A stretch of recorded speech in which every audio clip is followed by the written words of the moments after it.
વડોદરા શહેરના સયાજીગંજ વિસ્તારમાં વિશ્વામિત્રી નદીના કિનારે આજે પાર્ક કરેલી જુદી જુદી 2 કારમાં આગ લાગતા અફરાતફરી મચી હતી। કારમાં આગ લાગતા ફાયર બ્રિગેડની મદદ લેવામાં આવી હતી। કાલાઘોડા નજીક જૂની રાજેશ્રી ચોકીસ પાસે ખુલ્લામાં 2 કાર પાસે પાર્ક કરેલ હતી। તે દરમિયાન એક કારમાં આગ લાગ્યા બાદ બીજી કાર પણ આગની લપેટમાં આવી હતી। આગ લાગ્યાની ઘટનાની જાણ તાત્કાલિક ફાયર બ્રિગેડને કરવામાં આવી હતી। દરમિયાન બનાવના પગલે એકત્રિત થયેલા લોકોએ આગ ઓલવવાનો પ્રયાસ કર્યો હતો, પરંતુ ધારી એવી સફળતા મળી ન હતી। બંને કારની પાસે એક ટેમ્પો પણ પાર્ક કરેલો હતો, પરંતુ આગ ત્યાં સુધી પહોંચે તે પહેલાં ફાયર બ્રિગેડ આવી જતાં ટેમ્પાને આગથી બચાવી લેવામાં આવ્યો હતો। બંને કારની આગ કાબૂમાં લેવામાં આવી હતી।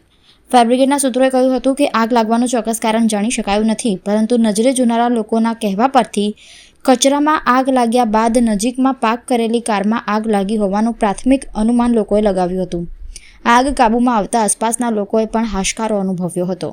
2 મારુતિ મોટી 4-વ્હીલરમાં આગ લાગેલી છે રાજ્યશ્રી ટોકીસની સામે, અને આગના સ્થળ પર આવી અને અત્યારે કામગીરી ચાલુ છે।